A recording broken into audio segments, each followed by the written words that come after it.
মাদানী সাহেব মদিনা ইউনিভার্সিটিতে পড়ে নবীকে পিয়ন বলেছেন। আপনার বুকে একটু কষ্ট লাগলো না, কিন্তু একজন সবজি বিক্রেতার হৃদয় রক্তকরণ হয়েছে।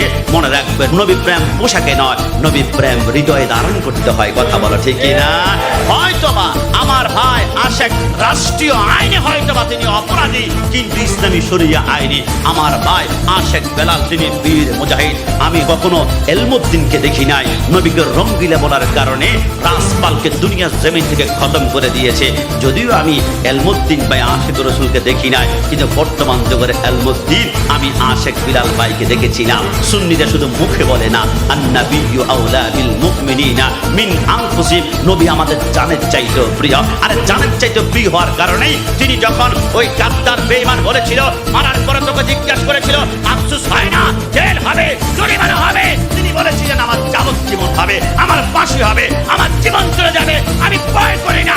নবীকে পিয়ন বলেছে, আমার কলিজা টক টক করে ব্যথা করেছে। আশেক রাসূলরা দুনিয়ার কোন জেল জরিমানাকে ভয় পায় না। আশেক রাসূল রাসূলের সামনে গাদ্দারি করলে কলিজা ব্যথায় কুকড়িয়ে উঠে। কথা বলো ঠিক কিনা? সে পিয়ন বলেছে। আপনি কি জানেন পিয়ন মানে কি? আমি যখন আরবি লিসান ডিকশনারি খুঁজলাম, কারণ বাংলাদেশে পিয়নের অর্থ দিলে অনেকে মানতে চাইবি না, কিন্তু মদিনাওয়ালা নবীর দেশের মানুষ পিয়ন কাকে বলে? আপনি কি জানেন?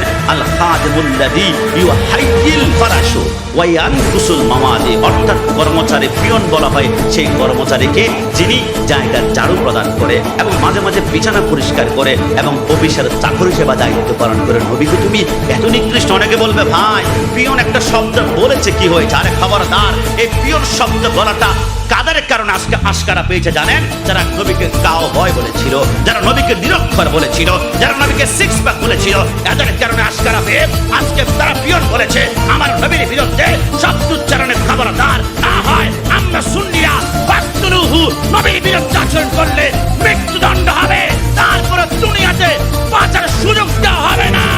কথা বলা ঠিক কিনা? আজকে থেকে ছোট্ট করে মনে রাখবেন, সব জায়গায় ছাড় দেওয়া যায়, কিন্তু মদিনাওয়ালা নবীর ক্ষেত্রে কখনো ছাড় দেওয়া যায় না। না না, মানুষ মারা গেলে আলহামদুলিল্লাহ বলতে নেই, ইন্না লিল্লাহ পড়বেন, কিন্তু যখন গোস্তাক রসুল মারা যাবে সে তো মানুষ নয়, সে অমানুষ মরে গিয়েছে। গোস্তাক রসুল মরে গিয়েছে, সে তো মানুষ নয়, সে পশু মরে গিয়েছে। গোস্তাক রসুল মানুষ নয়, সেই তো জানোয়ার মরেছে। আর গোস্তাক রসুল যখন মরবে, অমানুষ যখন মরবে, পশু যখন মরবে, জানোয়ার যখন মরবে, তখন গর্জন দিয়ে বলতে হবে আলহামদুলিল্লাহ। কথা বলো ঠিক না? ফিদাকা আবি ওয়া উম্মি ওয়া রূহি ওয়া জাসাদি, নবী আমার মা ছাড়বো, আমার বাবা ছাড়বো, আমার সম্পত্তি ছাড়বো, আমার জিসিম, আমার বডি, আমার জীবন ছাড়বো, কিন্তু নবী আপনার নুরানি কদম ছাড়তে পারবো না। জোরে বলি সুবহানাল্লাহ। কষ্ট নিবেন না।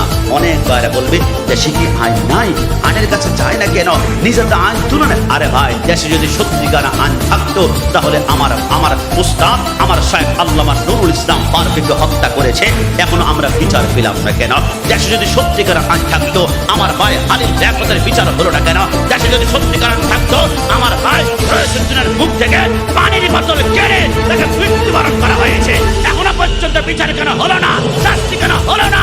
যে আইন শাস্তি জানে না, গোস্তাক রাসূল বলার করো, কাবা বলার করো, নিরক্ষর বলার করো, এই আইন মানতে আমাদের কষ্ট হয়। কথা বলো ঠিক কিনা?